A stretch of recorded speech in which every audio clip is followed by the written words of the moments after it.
right. Well, happy Halloween, everyone, and welcome back to another Learning Tech Talks, where we are helping you stay future focused while living at the intersection of business, technology, and the human experience. I've got, I think, three-time guest Josh Kamrath back from Bongo, and I was so excited backstage about the conversation we were having that I said, you know what, just forget this. So I'm going to hit the go live button. But before we get started, for those of you who maybe only catch the beginning of this or miss parts of it, be sure you sign up for my Substack, where I will actually deconstruct this whole conversation and highlight some of the biggest takeaways and actions that you can take. So if you aren't signed up for that, be sure to do that now. But Josh, thank you so much. And we're going to be talking about, you may have seen my post yesterday, the difference between building knowledge and building skill, which is the conversation we always have. But what I'm really looking forward to is talking about the impact generative AI is having at making this infinitely better than what we've been able to do before. So thanks for joining to have that conversation. Yeah, no, thank you a ton for having me. And yeah, like you said, happy Halloween. So I'm dressed here in the Bongo office as a cow because that's what my wife laid out for me. I love it. So I do have to ask, is it a full-blown cow setup? Like, oh yeah, or is it just a shirt? I've got the udders and yeah, the whole. Oh, it's the full thing. Okay, okay. My family's going for the farm theme this year. Oh, so you've got a family farm theme going. Oh yeah, okay. Oh yeah, right. For sure. Right. Yeah, last year it was the Wizard of Oz. So this year we're doing farm animals. Or okay. So that's a thing for you and your family. You do a theme around the year. Yeah, exactly. Yep. Like so we all go out and trick or treat. Both, my wife and we have two little boys, and but then I have two sisters too that live in northern Colorado, and so we all go out with. Oh, so it's a family with all the cousins. So is everyone in the family in on this farm theme? Oh yeah, not just exactly. We're all, it's a big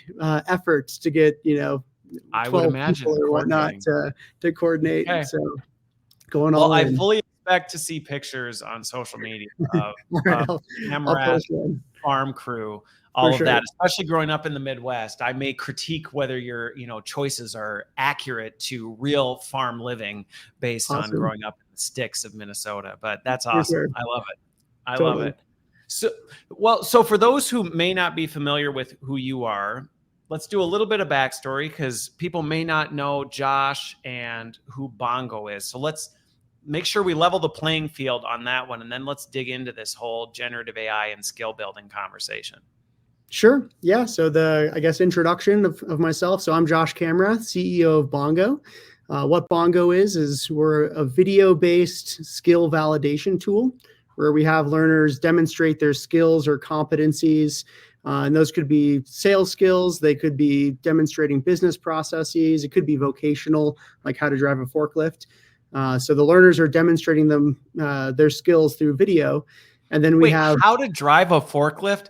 I'm actually really curious how you validate your forklift skills. I mean, I get how you could do it in prep, but I'm picturing how that plays out.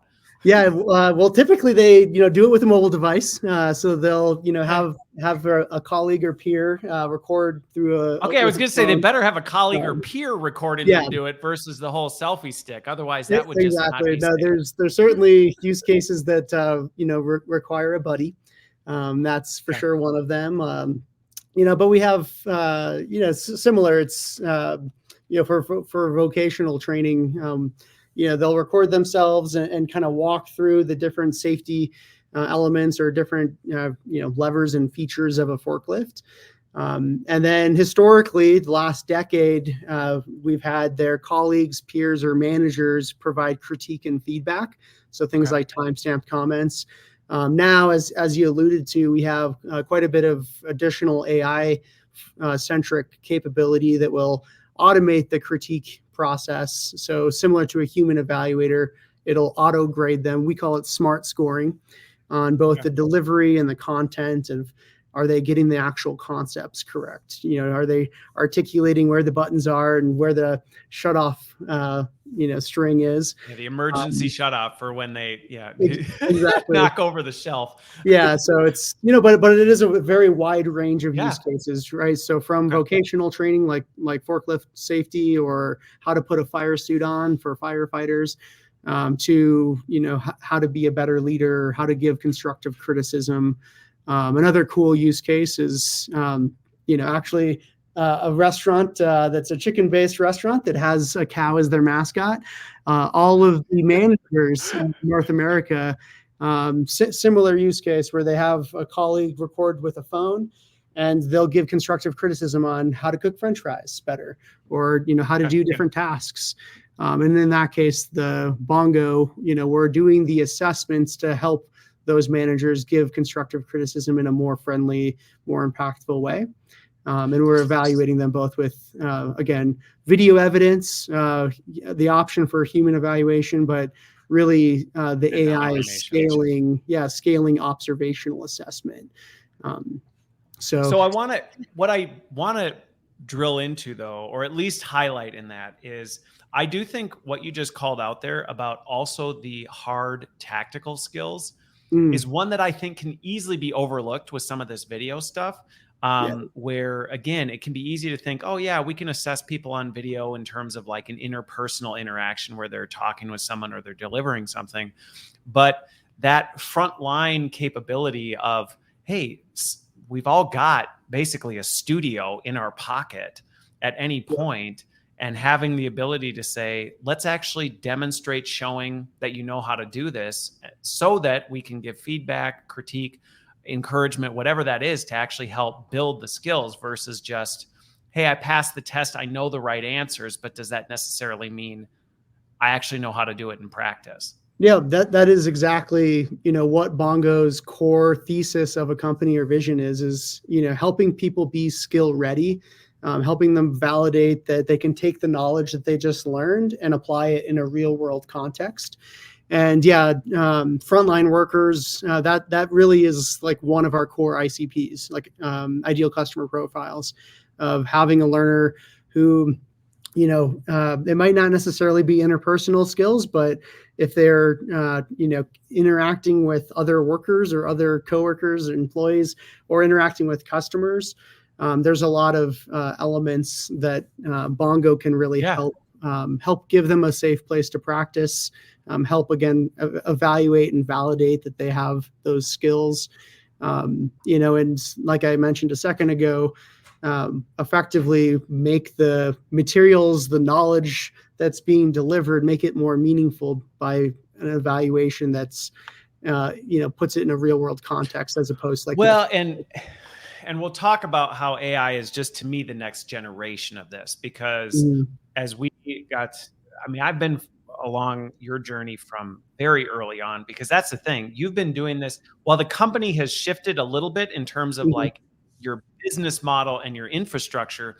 Really going back to the very early days, this was always, if I'm not mistaken, this was always what you were doing with Bongo, was this video kind of feedback loop cycle, correct?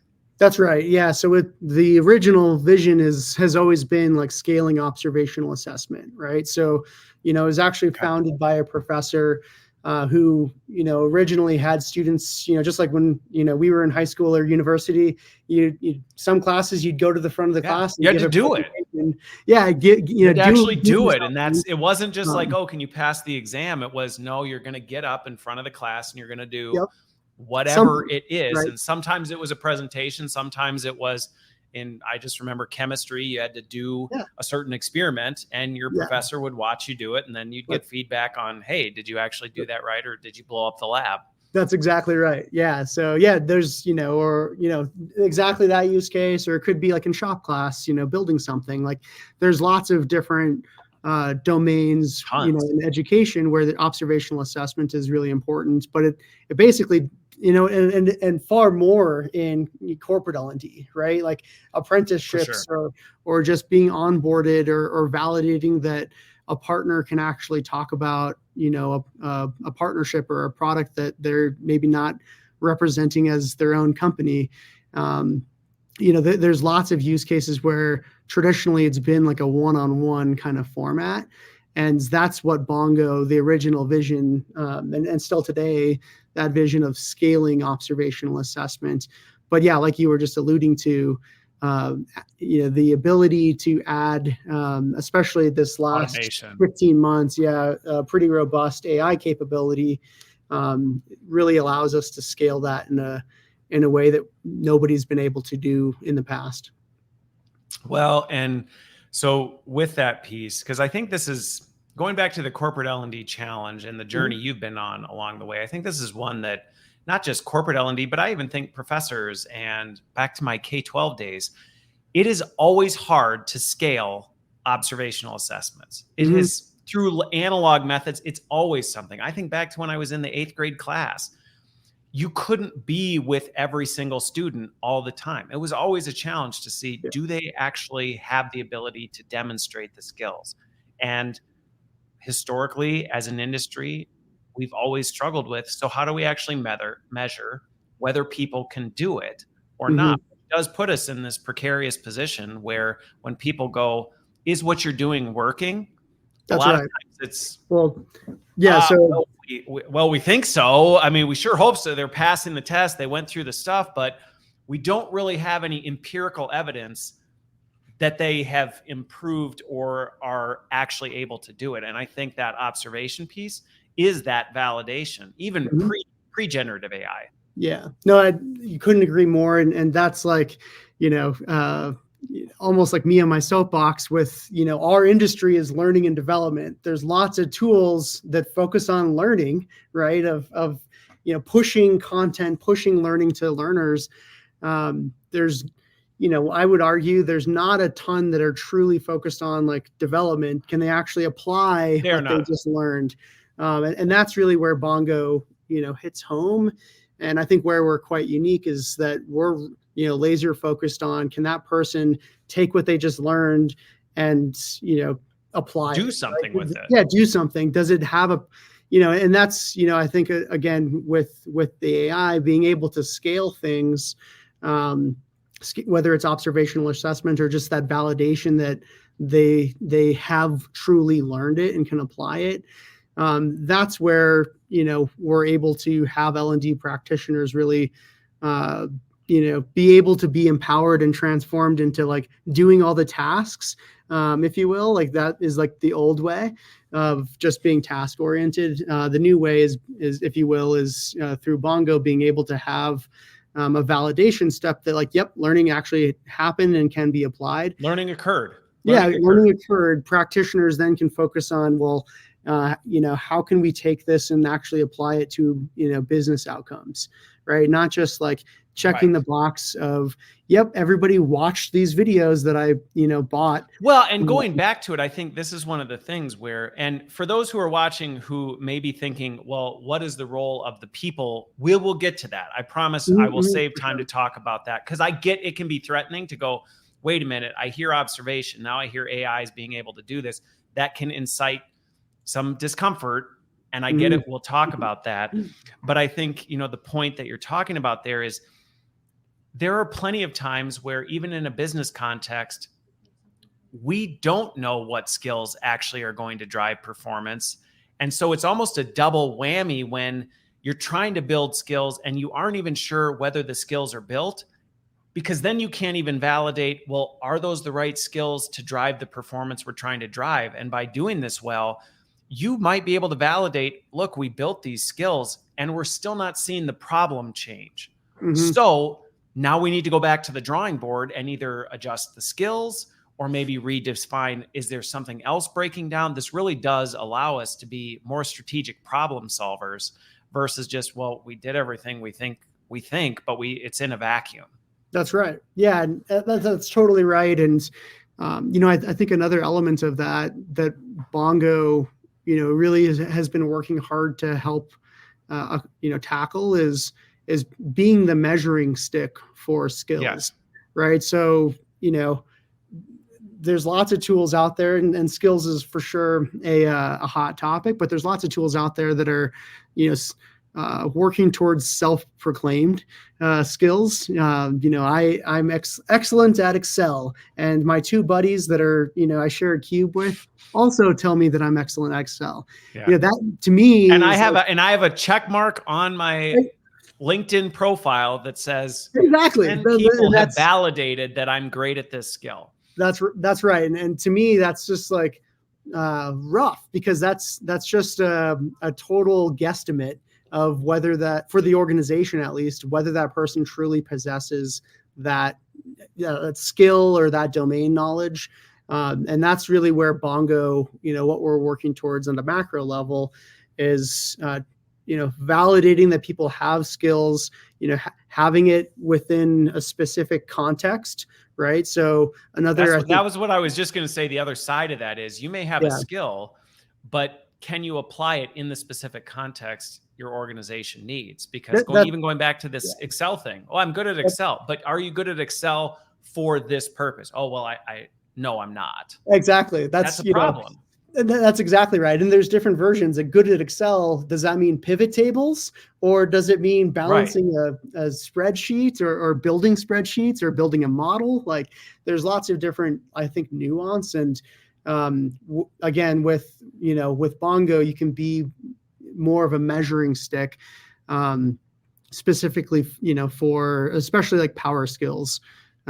So again, understanding, business process, understanding, or demonstrating interpersonal communication, or how to communicate or articulate your knowledge. And there's a bunch of learning science too that backs, being able to actually articulate a set of knowledge is a much better representation of mastery compared to like a multiple choice exam. And what's funny about that, on the generative AI topic, I have a lot of folks in the higher ed space, to your point about this is a superior way to demonstrate skill. One of the big conversations is, technically students can now use generative AI to do a lot of their writing. Mm-hmm. And there was a bit of a panic around, oh no, how are we going to know whether they're good at this? And it's actually forcing the conversation to change of, well, was them writing actually demonstrating knowledge and skill? In many ways, there was a lot more diversity and superior ways to actually having that person show. And I just know this from, neurodiversity type stuff where it's like some people can't write. Mm-hmm. So it was a terrible assessment of, well, do they actually understand? You could go ask them to do it and they could do it like no problem. But if you ask them, okay, can you put this in 10 bullet points in a paragraph? They'd go, I can't put those pieces together. So I think this goes back to this action learning of, it is a demonstratable way to show that people are actually talented and gifted in what they do, which opens all sorts of opportunity within an organization. That's right, for sure. Yeah. And I think helping folks, if it's around assessment, Bongo can really help folks like get certifications or credentialed. But another huge element of, again, kind of our thesis as a company is providing a place to practice those skills. So there's, workflows for pure assessment where it's like they're on the hot seat, they have to respond, and then the AI will evaluate them. There's other workflows that are centered around helping and facilitating practice. And that's actually a really cool kind of factoid that people end up in our tool when they get feedback that's AI generated. They end up practicing that skill 3.5 times more compared to just pure human evaluation. And if you kind of double click into like, why is that the case? It turns out people, if it's AI giving them feedback, psychologically safe. Yeah, exactly. It's psychologically safe. Psychologically safe. Hardship of like, shoot, my boss is going to think I look silly, or my coworkers are going to judge me. They don't associate AI as judgmental, which is a pretty awesome thing. And which in many ways is funny, because while it can carry bias still, it is objective in what it's saying. So it's not going, well, I just really don't like Josh's cow costume today. I think he's a little too unprofessional, so I'm going to be a little harder on him type. It's just looking at, what did you do? And here's my objective assessment of what you did. That's right. And yeah, and that's really our approach. Of course, like almost every vendor in L&D is getting into the AI space, or if you want to compete, you need to be an AI company now. It seems like, where I think a lot of organizations in L&D have really focused to democratizing content generation, right? So there's kind of the first level is just like adding a chatbot. Second level is like, hey, input a PDF file or some course material, and the tool will auto create courses. And I think that's which has been happening, by the way, for a lot longer than since 2022. Sure. So like it's big on the market now, but pre-2022, that was easily done. But I think now it's on the main stage. That's right. Yeah, it's just access to it's become democratized, and everybody is adding something similar. We've taken an approach around assessments where again, our tools capturing video evidence of a person having knowledge or having a skill. So how we're leveraging the AI, especially this year, it's like a two-part process, if you will. One part is just the delivery. So we call that AI coach. It's evaluating, was that person confident or nervous? Were they informative or persuasive? Okay. A bunch of different tonal aspects. And then it'll give them kind of a readout of like how to improve their delivery or how they're articulating their knowledge. So we came out with that in June. And that was just the first like stepping stone, if you will, to a more recent release we're calling smart scoring.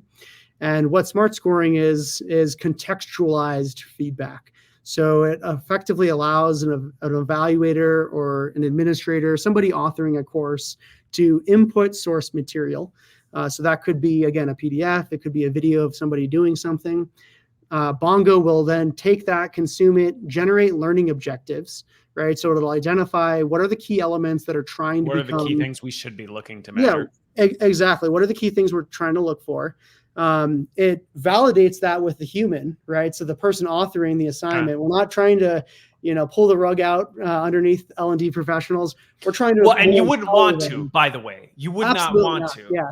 We're trying to empower them and make their lives easier and make their role more important effectively at an organization. But so it'll validate that with a human of like, are these the correct learning objectives? And you can really quickly and easily select or deselect them. And then, have 10 learners, 1,000, 10,000 learners make submissions, however many, make submissions, demonstrating that skill, completing that assignment. And then the tool will use those learning objectives to give contextualized feedback. So to that learner, it'll say like, hey, learner, you hit on 3 of the 4 core concepts here. This is the concept you missed on and why next time it's important that you include it. So again, for that practice workflow, it'll help them really hone on that, knowledge. But then it'll also go a step further and evaluate them just like a human would. So similar to having a human, a coach go in there and where you have a rubric. Yeah, some sort of rubric exactly. where you're saying, hey, these are all the different things. Exactly. So a rubric or a framework, and it'll look at on a scale of 1 to 5, how do they do with this learning objective on this, so it'll go down the list and it'll actually grade or evaluate them. And the thing that's like, basically blew our expectations out of the water is in almost all cases, the tool will come in less than 5% variance of a human evaluator. So what that means is people will, comparing it to how a human would score a person, it's pretty darn close. It's incredibly close. Yeah. You're within your single digit differences there. That's indistinguishable. In my opinion, that's indistinguishable to any human being. That's right. Yeah. And in a lot of cases, it will come in within 2% variance. Which is truly indistinguishable. You have more variance amongst different human evaluators than you do the AI evaluations. So. Well, we could talk about the human variance because that affects, everything affects people and how they're assessing it. What you ate for breakfast and the tone in which you left your spouse in the morning as you went to work may change the way you assess people that day, because maybe you're just a little more snarky and you're like, whatever type of a thing. So I want to break down the 2 pieces because to me, this helps people understand how the AI is maturing. Mm-hmm. And to me, this is one of the things that yes, I love that you're doing it at Bongo, but this is the kind of thing that we should be thinking about as learning leaders on how are we thinking about using AI to help people develop skills. And I think you're doing a great job of doing that. So the Gen 1 was really more the, I don't want to say generic, but more of just the like, hey, this is universal feedback. Maybe that's a better word. Yeah, So it's Gen 1 universal. earlier this year was like the universal things that are consistent with everybody, their pace, different emotional triggers, things that you're looking for where you can say, like, here's some general feedback on how you perform this, which, if I'm understanding you right, primarily that, going back to our earlier part of the conversation, would be specifically on interpersonal stuff. Is that accurate? That's accurate. And Okay. it's like, how fluidly did they deliver that material? So it'll do things like count how many filler words were used, and look at all the tonal inflection and again, variables like confident versus nervous.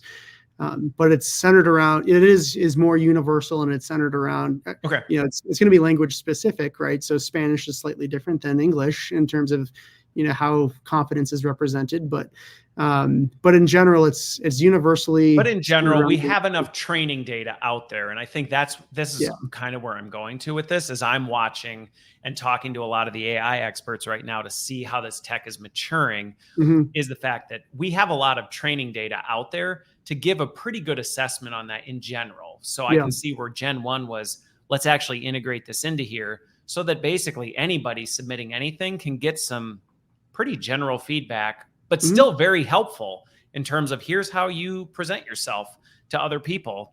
That's right. As feedback. So that was Gen 1, correct? That's right. Yep. And that's especially for use cases on, like you said, interpersonal communication, or like,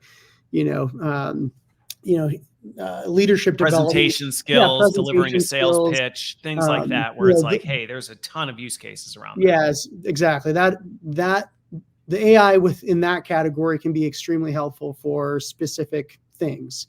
And then like you were, I guess, Gen 2 is Gen 2, which you said just released a couple of weeks ago, correct? That's right. Yep. Just a couple weeks ago. Gen 2 is now where I think you use the word contextualization. I would probably use the word personalization. But again, it's one of these, like, now it's going beyond, hey, this is universal feedback for pretty much anything. You're using the same training data set to kind of give that feedback back. Now you're at a state where you're saying you actually have the opportunity to ingest and have it help you understand, which I think is an important part, what should you be looking for based on what you shared with us, to say, here's this material. What kinds of things should we be expecting people to demonstrate? So it's augmenting that process to help you do that. And then it's actually deconstructing that in partnership with the person to say, how are we going to measure that? And then it's actually measuring that as well. That's right. Yep. That's exactly right. And it's empowering basically instructional designers or L&D practitioners to be more powerful, right? To hold their learners more accountable, to have actual tangible, video evidence of people demonstrating skills or competencies, and being able to bring that information back to larger business units to make actual practical decisions. The just identifying learning objectives is a huge help, right? So like, just imagine a use case of, an L&D professional marketing, builds a bunch of collateral, or the product team, creates release notes, and then the business leans on the L&D department to say, hey, make sure every customer facing employee is good.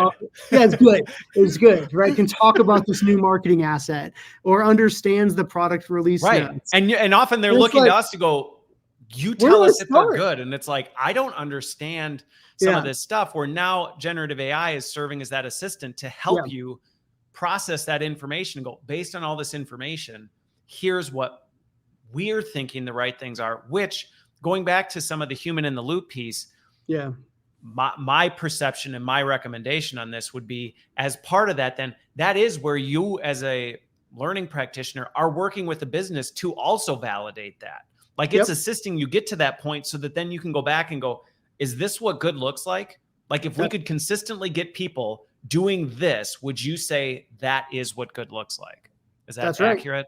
Yeah, that's 100% accurate. Okay. And, it can even be flipped too, of the business says, hey, this is good. Find more of this or train on this.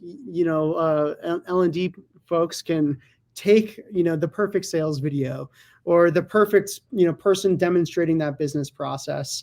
And that can be the source material that benchmarks the AI and evaluates the rest of the organization off of that benchmark. So it's, but I think one of the key things to communicate is this isn't a silver bullet that's going to solve every problem. We're going to get to that. Don't worry, Josh. Okay. I'm just making sure that we're not replacing. And I think we're empowering. Yes, we're going to get to that, because I think unpacking the complexity, and I think it's important we don't oversimplify this, because that's the kind of stuff that can lead to organizations going, great, we don't need to, we can just hit the easy button and this is done. And it's like, no, it's not done. Which, by the way, Sanjay is commenting in there. Sanjay, good to see and hear you. It's been a long time. We need to catch up. But I think his point on this, to clarify, so for Gen 1, so I'm understanding this, there was that universal AI, and this is where we're talking about how the human in the loop is changing. And I think this trajectory is something everyone in the industry should be thinking about. So the trajectory in Gen 1 was AI could provide that universal feedback. What the human then did was they could go in and further give specific feedback around those things. So there still was a human component, where Gen 2 is saying, hey, we recognize that's great, but even from a scalability standpoint, that's still not super scalable. Because when you think of the number of people in an organization, to be able to give personalized, specific, nuanced feedback, you're still only going to touch a fraction of the population. So what Gen 2 is doing is saying, let's let AI assist with some of that more personalized feedback, so we can give that higher degree of feedback to a greater number of people by creating these specific objectives, letting AI analyze and give that feedback. But it's still not kicking people out of the loop, because there's still that additional layer of, well, there's nuance, there's additional complexity, there's other things that you may want to lean in more on. And there's all this interpersonal interaction you should be having with your business, saying, are these the right things? Are these the things we should be focusing? Are these the right measures? Is this what good looks like, type of a thing? So it's just different work and more scalable. Yeah. And hopefully a lot more impactful too. But how we've seen our product being used too, at especially larger scale, is organizations will look at the AI score. Maybe it's 10 people, maybe it's 100. Again, it could be 10,000 folks that give video submissions. And then they'll say, okay, anybody who scored under a 70 will go in and provide human coaching. Sure. So a little more high touch. But so it kind of triages the need for the much more expensive resource, like coaches or humans that are going to be providing feedback. And it allows for a very high touch interaction with learners. Well, or the vice versa. I'm just thinking, you may say, hey, here's our lower scores that we need to lean in more. Or you may go, here's our person who's crushing it. For sure. And they're a key talent. We want to make sure this person doesn't go anywhere. Or we start including them as a subject matter expert to say, hey, we need to scale you. Totally. You're crushing it. We want to do more with whatever it is you're doing to help other people get to that point. But that's capacity that most organizations, you just don't even have. Most organizations can't even get back to the observation piece, let alone being able to strategically work with all of the data that comes from that. That's exactly right. Yep. Yeah. And scaling, we like another, I guess maybe it's a cool story to, tell for 30 seconds. When we first started out, adding this AI component, we have, it's a like Fortune 30 company, tech company. And, Bongo's been being used for 2.5 years to do certifications or help facilitate certifications, where they have technical solutions architects go in and, learn a bunch of things through a curriculum. They take a written test, so like handwritten and multiple choice. And then they also have to do a Bongo video assignment. And the last few years, they had an army of evaluators, like 60 or Oh, I 70 can people only imagine. watching thousands of these 30-minute videos, Thousands of hours of these are where they're like dedicated employees to just watching and critiquing videos off of a rubric. So we had been working with them and basically set out with the question of like, can we radically reduce the need for human evaluation with keeping the same level of rigor for this assessment. And yeah, that's so we've been again working with them hand in hand, and them as well as like 24 other existing customers with similar kind of applications or use cases. And I had mentioned earlier, it's the human, comparing the AI score to the human score. Almost always it's less than 5%. In a lot of cases, it's less than 2% variance. In that case in particular, we have it at 0.6% variance across a very large user population. So it is truly indistinguishable for that specific use case, where it's a predefined set of criteria. So like that's awesome in its own right. Yeah. But I guess the point I'm getting at is those 70 people that all they do is watch monotonous, the same video countless all day which long. Nobody, I just know the people who have been in these roles because I've been in them before. Yeah. Nobody's like, this is the part of my job I love, is watching the 400th version of XYZ employee give the same speech. And I'm going 3, 2, like, that is not the best use of human capability. It's just totally not. Right. It's rough, right? Or it's rough. And that's where sometimes we defend this, like, oh no, if AI takes this, what will we do? And it's like, are you really defending? Sitting watching. Those folks are going to evolve into more meaningful, more impactful. And you complain because you don't have time to actually work with the people and do the stuff. It's like, this is actually giving you that capacity.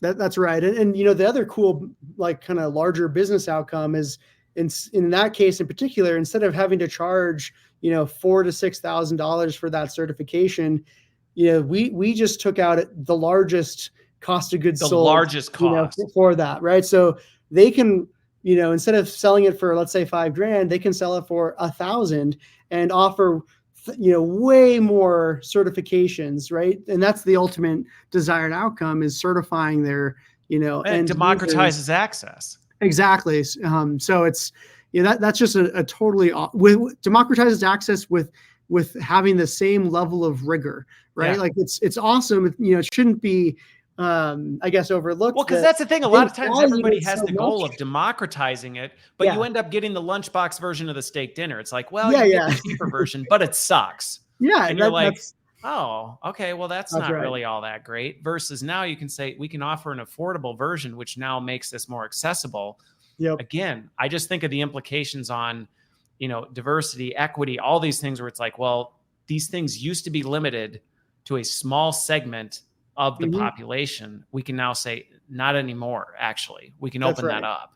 That's exactly right. And that's like one of the things I'm personally most excited about is adding, we talked kind of a bunch about just skill validation, but adding that same level of rigor, like the same level of accountability to the learning that is done in an apprenticeship or with a manager looking over your shoulder, that holds learners accountable big time. And that's ultimately what, a huge desired outcome of most L&D departments. We can do that at, again, like unlimited scale.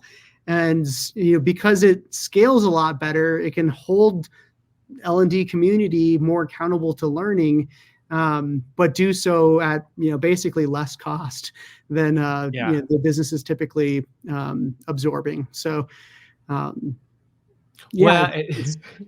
it's so that hopefully by now, anybody who watches or listens to this, if you're concerned about the implications of your job or whether there's still room for you, hopefully we put that to bed, because quite frankly, to me, this is the opportunity, the capability, the possibilities are endless here. And it's actually doing the kind of work we actually love doing more and getting rid of more of that work that we go, I actually hated doing that. And I spent 90% of my time doing that.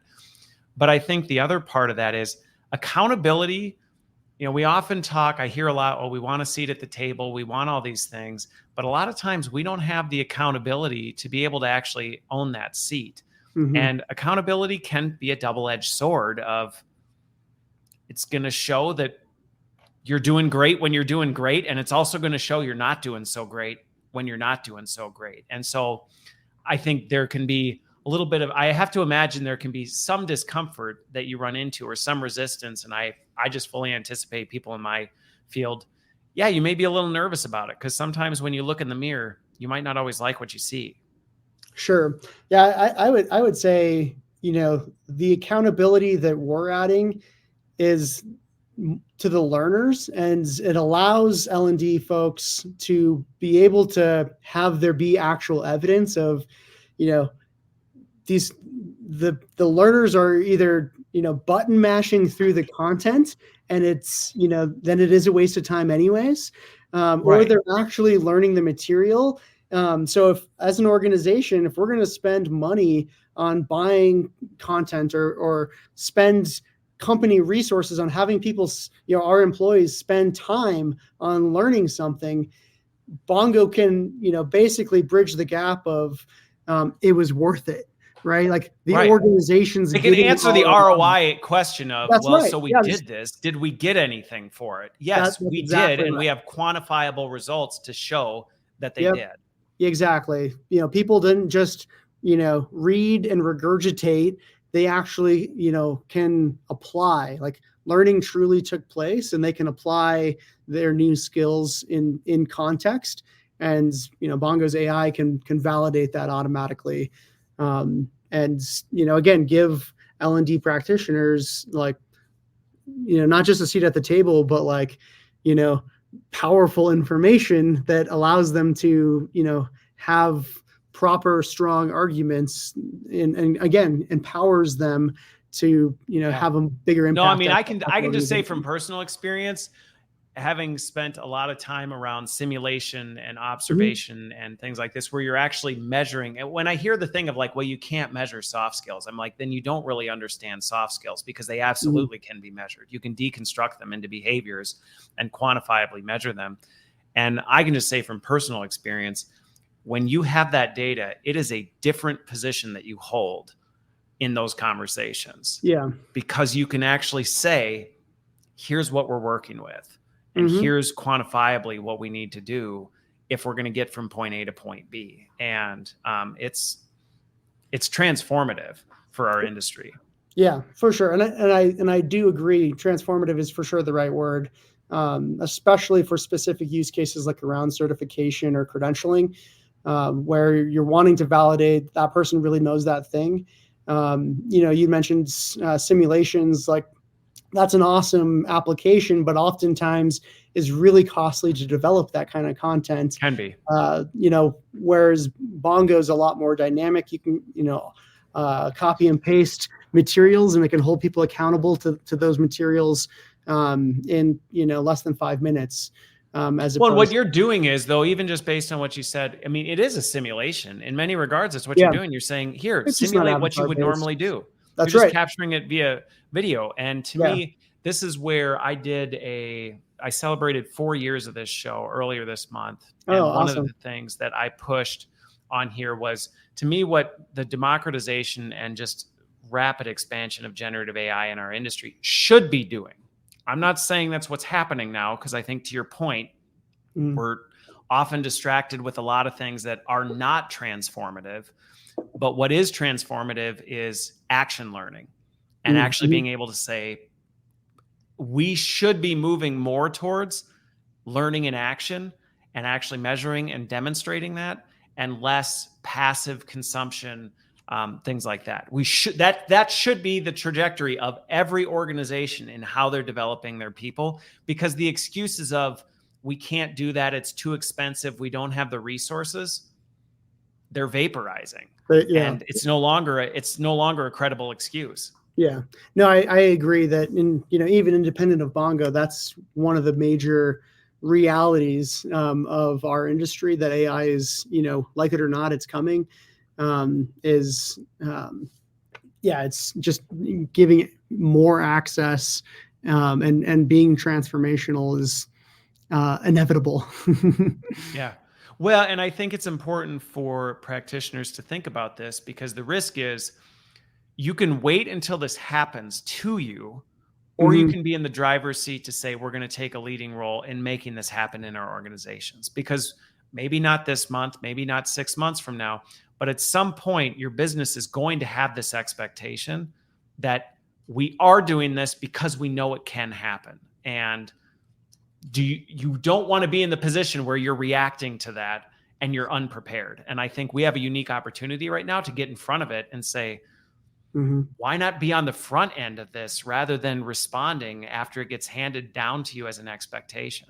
Yeah, no, I think that's really well said. And yeah, and I agree that it doesn't have to be scary. It can be, No. companies like Bongo, I think I would hope that all companies are like this. It's not about completely making a subset of people irrelevant. It should be about empowering them to be more impactful, and to do their jobs in an easier capacity and have the output. I think whether it's, I guess it depends on your perspective if it's negative or positive, but like in my view, as AI becomes more and more relevant and, like I said, inevitable, the expectation of output, I think, will increase.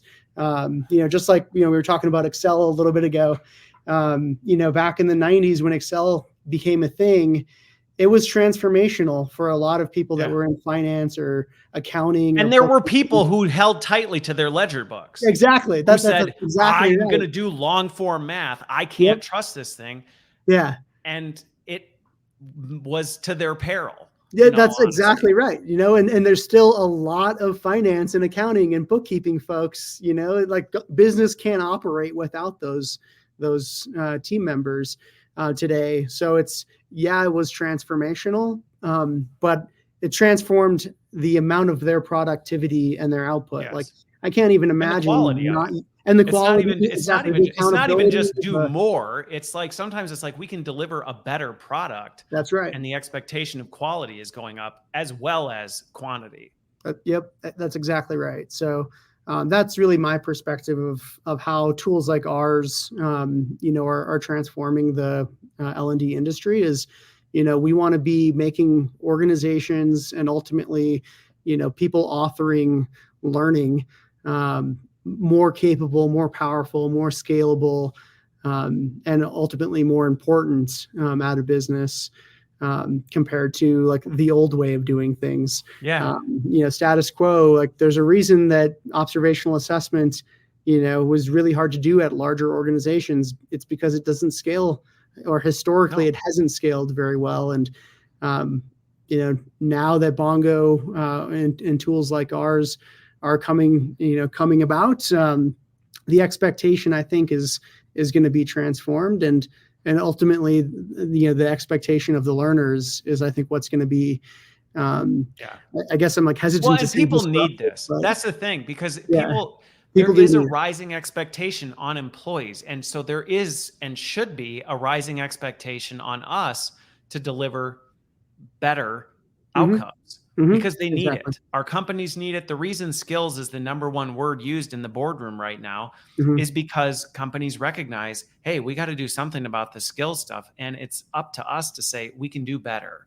That's and right. I think accepting that status quo of, well, this is just how we've always done it, it's unacceptable. And the technology is enabling it. And that's where I'm saying the excuses of, well, there's just no other way around it, they're vaporizing. That's right. Yeah, totally agree, for sure. So on this one, as people are making the transition, because I will be keenly aware, I've had plenty of these conversations, and I did one recently where we talked about some of this specifically around presentation skills, which I think, and actually I do have one question for you for Gen 3 from where you're going, because I'm actually really curious about this.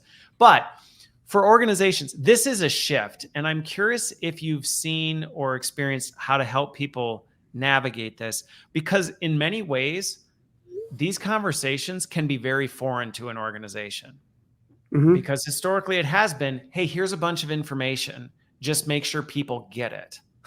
Yeah, for sure. Instead of, okay, but what do we need them to do as a result of this? And sometimes that can be met even by your own business leaders as, oh, I didn't really think that far ahead, because it's a foreign concept, because we really haven't had the opportunity to say, well, we're actually going to measure whether people can do this or not.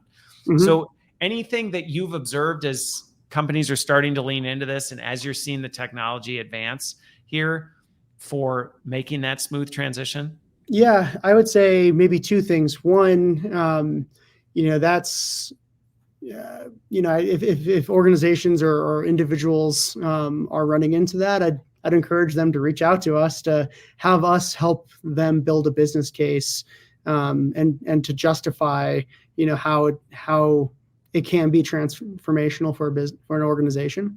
But then the second is, I would argue, and kind of what I see most commonly is the business or organizations or different departments, don't even give L&D professionals that courtesy. They just plop on their desk of like, hey, I need you to do blah, blah. I need you to here's the 300 page PowerPoint. Get it out to everybody. Exactly. And that's really, we have a lot of organizations or customers where that's the reality. And that's really a big part of us developing this kind of capability, is to try to make that type of scenario just easier to accommodate, right? When a marketing organization or the business says, hey, marketing, we just spent, several $1 million generating all these leads, and we have all this marketing collateral. Why can't, we need the L&D department to make sure the salespeople are trained, or make sure the call center people are trained. That's the only context given.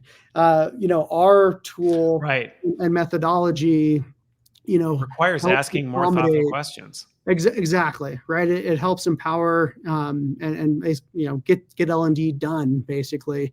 So hopefully that. No, I think it's a good point. And again, this ties to the conversation I had last week with Rob Lauber about the fact that being a strategic business partner, it's a different skill set.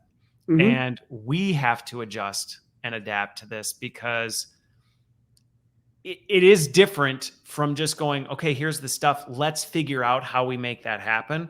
That's a different skill than saying, here's the stuff, hang on a second, we need to talk about what this really is, what we're trying to accomplish.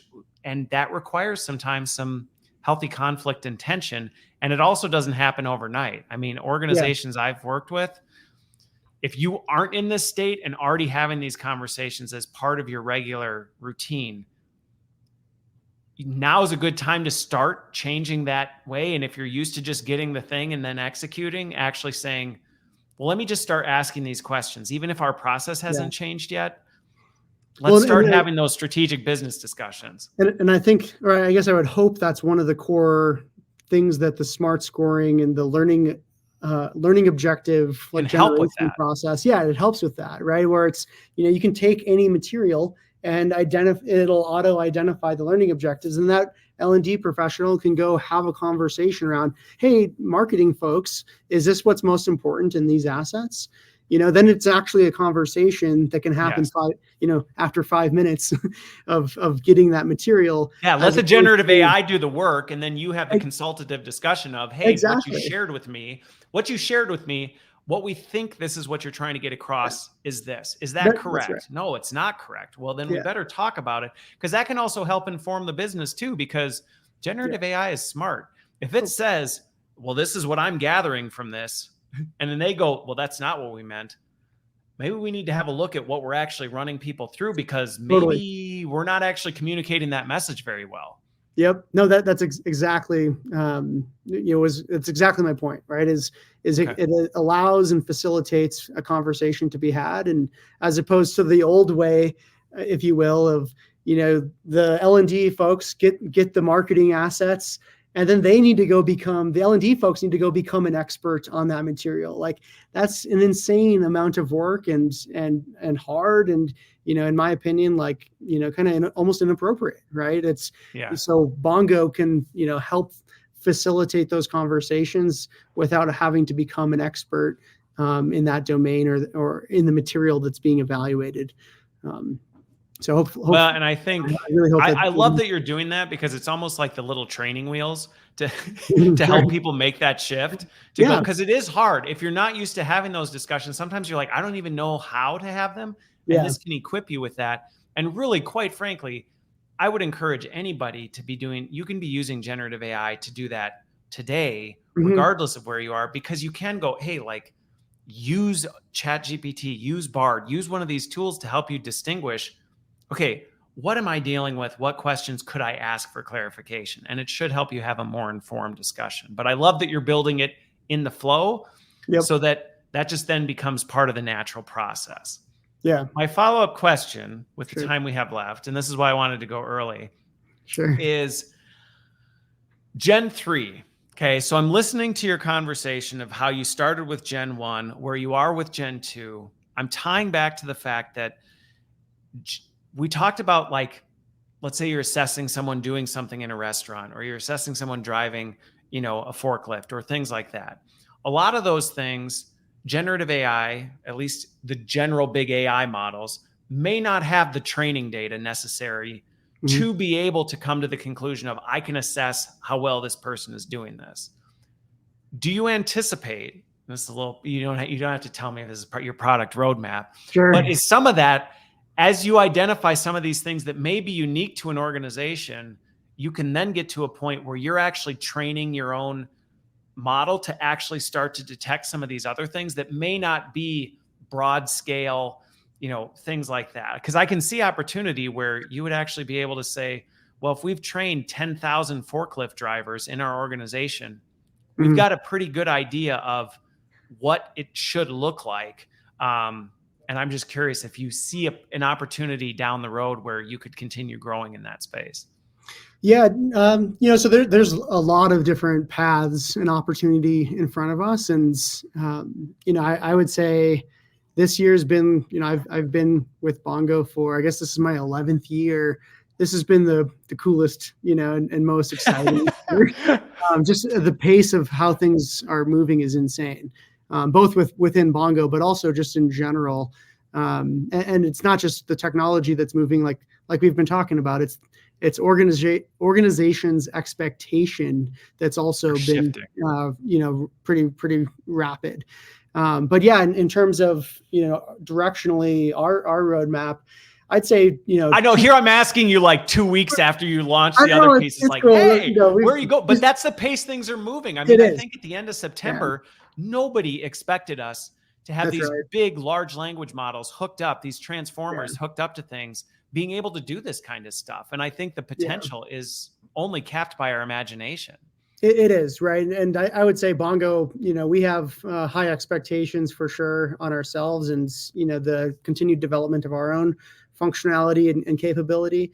I'd say, kind of Gen 2.5, if you will, is continuing to add, we talked about democratization of AI. We're wanting to make it seamless, frictionless as possible to being able to add video assessment and AI coaching to any form of evaluation, right? So whether that's tapping into, existing content, integrating into existing LMSs. So we're wanting to make it as easy as possible and as frictionless as possible to add this type of accountability to learning. So that's, I would say, some of the very rapid state. Of course, there's not a lot of AI in that, but that's like what we're working on, like this quarter kind of thing, as well as continued refinement. I'd say additionally beyond that, so maybe Gen 2.75 or Gen 3, there's certainly a path to very specific and pointed applications, whether it's, like the driving a forklift or washing your hands as a healthcare professional. There's also predefined frameworks that are very, common, like, the Sophia framework or that we're, considering or have been, I guess, doing investigation on, like, man, would it be, really awesome if you could just like have a little drop down and say, hey, the tool, we want to evaluate people on this context, but within this framework, right? That's already, validated and pre-existing framework that again exactly. So like there's some of that, I guess, investigation. There's, I would say the majority of AI right now is predominantly evaluating what's being verbalized. So it's there's language. It's very language based. It's very language based and syntax based and whatnot. But so there's quite a bit of investigation around doing image recognition and what's on the actual video. I think I know we have millions of users using Bongo for that specific application, but if we're able to continue to broaden the medium of what evaluation takes place. Because at some point you're going to get enough data. And I think sometimes that's what people don't always realize is these things aren't just magic. They need massive amounts of training data to be able to start to validate we're actually getting pretty good at this kind of stuff. And again, my roadmap might be like Gen 5.0 or something like that. Well, for sure. So the other element is so there are organizations that are forking a LLM and trying to train their own model.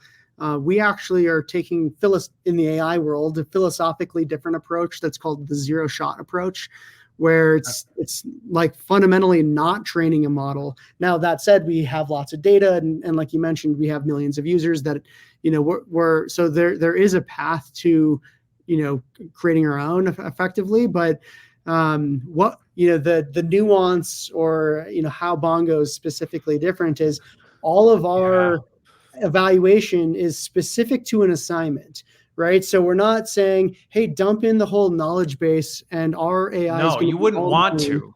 You wouldn't want to. It would get too overgeneralized. It's too overgeneralized. A lot of times larger organizations are compartmentalized where they don't want this department to necessarily know what that department, every little or thing. Even be graded against that because they're like, well, but the way they do it over there is functionally different than the way we do it. And we don't need their training data messing up our thing, which again, this could be a whole nother hour-long conversation about where trajectionally AI is going, because again, I think that specialization of AI models and how all this is going to come into play. So to say, I think, go for it. I was just going to say the other huge reality with our methodology is being assignment specific. Our tool can be a lot more pointed and basically pragmatic in the evaluation of if you're trying to evaluate, did that person demonstrate that they can give constructive criticism? You don't need to have a knowledge base or nor would you want it pulling from 10,000 different things. You're like, I'm looking for you to assess these 3 things, and that's exactly. So I would argue, or I'm like positive, we have a lot more contextualized data. So it's not just the amount of data that's being gobbled up. All of our data is contextualized to a specific assignment, which, I would argue is way, way more meaningful and ultimately will be more valuable over, whether it's Gen 5 or Gen, 3.5, 3.5. But it is a fundamentally different, it's a different approach, attack angle that we're taking as opposed to like a lot of the LMSs that are adding this type of capability, generative AI capability. Well, this won't be the last time you're back on. I have no doubt about that, because Awesome. I want to continue hearing where things are going and how you're leveraging this technology to enhance what I think is probably one of the most critical aspects of our industry is to make, like I said, to me, the shift to action learning should be on everyone's priority list. So I'm so thankful that you were able to make time. I enjoyed it. The cow costume just made it even that for fun. So thank you, Josh, for joining me. And for everybody who's watching, listening, hopefully this has changed your thinking, opened you up to some new opportunities for how you can be thinking about driving skills in your organization. So thank you, Josh, for being here. Awesome. Yeah. Thank you for having me. All right. We'll see you all later, and I will be back next week.